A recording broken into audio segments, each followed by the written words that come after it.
we have some good questions, very good questions again for today's episode 10, military life before and after. We got the first one we wanted to talk about was from King Brian.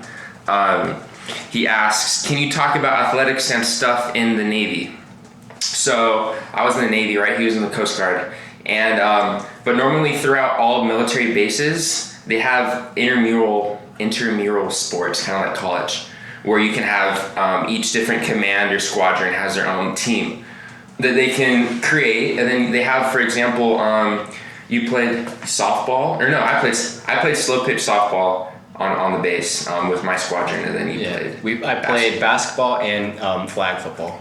Yeah, and it's super fun leagues. It's a good camaraderie thing because we played like other units, so it was like, bring a unit together. And then if you're good enough at one of the sports, I know at least for the Coast Guard they actually have like a basketball team, a football team.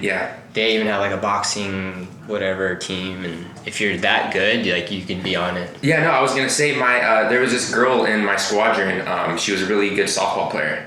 Like fast pitch softball, and the Navy has a girls softball team, and she actually got to fly back to the States and try out for the team, and she actually became a part of it and got to travel around with them. Oh, sick. And like she got to get a hold the CO of our squadron signed it off, and she got to leave our squadron and go like temporary duty to this Navy softball team. Yeah, get paid to play sports. Yeah, you get pretty much, so if you're really good, like a collegiate athlete or whatever, and you're joining the military, then definitely try out for either like basketball, baseball. They have all those teams.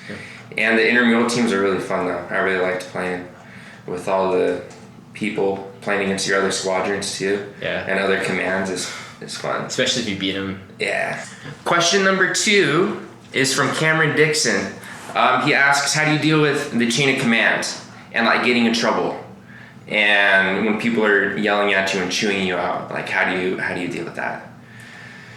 Well, I've said it a lot in my older videos. You have to really have like really thick skin in the military. You have to, if you don't have it, you're gonna develop thick skin because there were times, and I'm sure there were times for you where you're right, but like the chief or the higher up or your supervisor was like adamant that they're right. It has to be their way. Like they don't want to hear any input. And like if you were a civilian, like now I'd be like, well, no, like.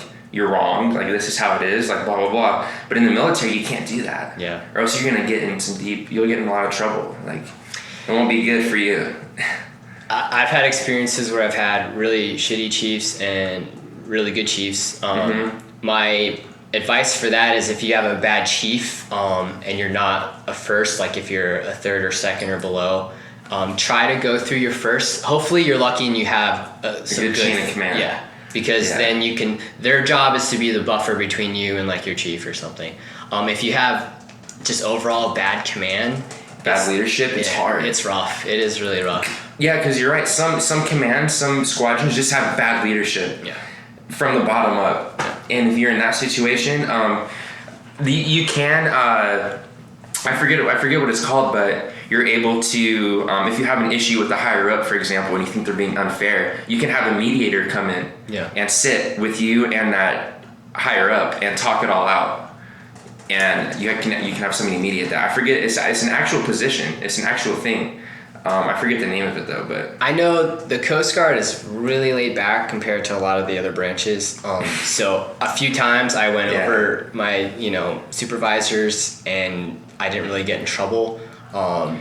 But I wouldn't suggest that for the Navy at all. That was funny you bring that up because my girlfriend actually, in her job where she works, she jumped her chain of command pretty much. She went straight to the general manager. Oh, and I was like, yo, in the military, you never go straight to the top. No. You never go straight to the skipper, straight to the, E9. Yeah. You always have to work up the chain of command, Even if you think you're in the right. Because then it makes you look bad. And it makes your leadership look bad. And shit's just going to roll downhill back to you. Because then the CEO or the GM, the general manager, like in the civilian world, they'd be like, well, the middle manager, why isn't he doing his job? Or why isn't the chief doing their job? Yeah. Why is this E3, E4 coming straight to me? Yeah. Like, where's your leadership at? And then they're going to get mad at you for doing that. So it's the good thing about the military is there's always transfer season. So you kind of just, sometimes you have to bite the bullet and just wait it out until some new chiefs report in, and hopefully you don't get, lightning strikes twice and you get another bad chief. Usually it's not the case. Yeah, and about getting in trouble, there's captain's mast that happens if you get in trouble. It's basically like the skipper dishes out his punishment to you. Yeah. And he has all the power. He can do whatever he wants. Yeah. And normally a punishment in the military is like 45 days restriction, half month's pay times 2, and reduction in rank. Yeah, it sucks. That's a normal punishment. Like if you do something about like caught with drug paraphernalia, DUI, sexual assault, like a main thing, If you do if you do something wrong in your work or like mess up a maintenance task, you're not going to go to captain's mast for that. Yeah. You'll get a counseling shit. You'll get talked to. You'll get written up.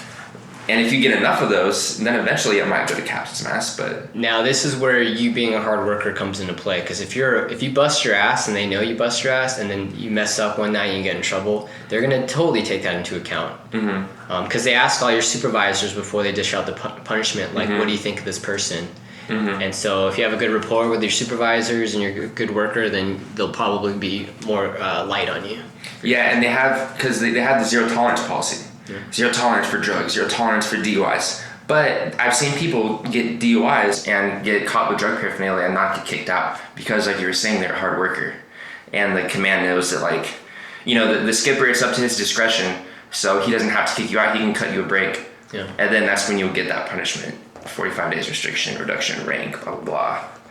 But yeah, so that's going to wrap it up for episode 10.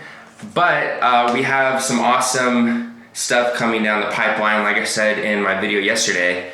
And my buddy Chris here has this awesome company called StickerFire, and he's coming out with these really cool stickers for me and for you guys to purchase and help support like the channel and everything. And so yeah, I'm gonna give it over to him, and he's gonna talk about StickerFire. Yep.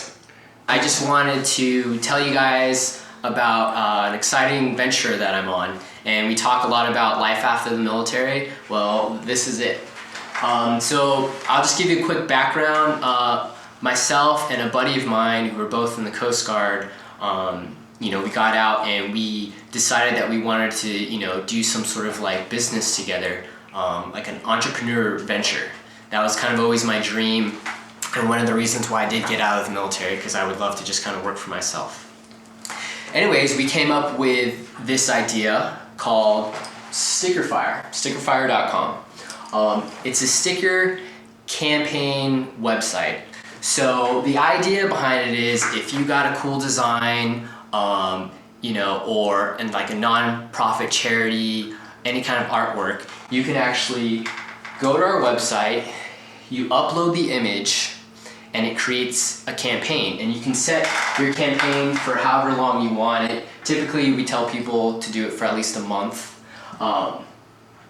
And with that campaign, you get people to hopefully buy your stickers, and you have to get a minimum of at least 25 stickers for us to put the order in. So if your campaign is successful and you get at least 25 stickers or more before the campaign ends, you actually get a profit, a share of what we sell of your stickers. It costs you nothing to upload and create a campaign. It's absolutely free for you guys. And those people that just love cool original stickers, you can just come to the website. They're $8 for 2 stickers. Right now we're in the beta stage, so we're kind of like working out kinks, but we would love for people, especially like in the military world, to be a part of the whole process of kind of like working the kinks out. So I invite you to come to StickerFire.com, send us your email under Become a Creator and create an account, and I'll just go through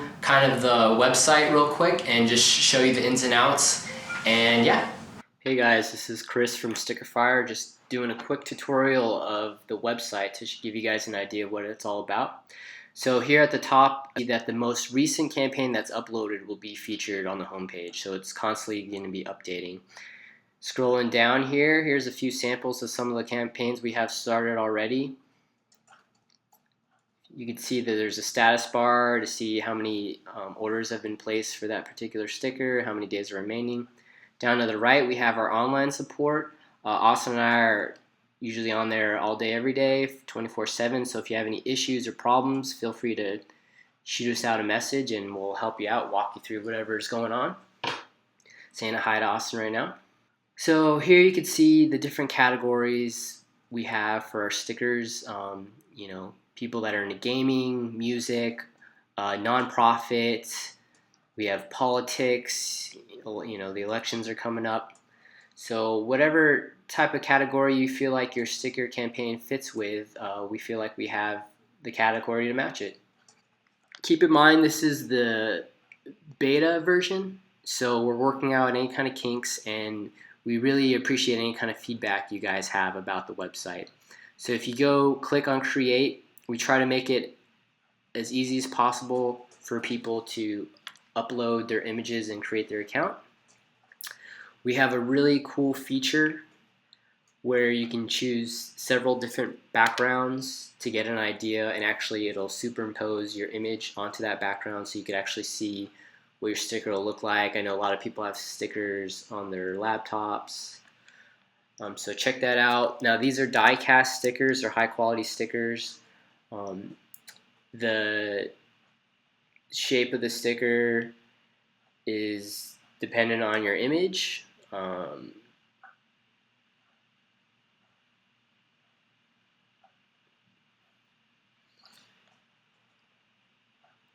So if you scroll back to the top, now for all the campaigners, you'll receive 20% of the stickers that are sold.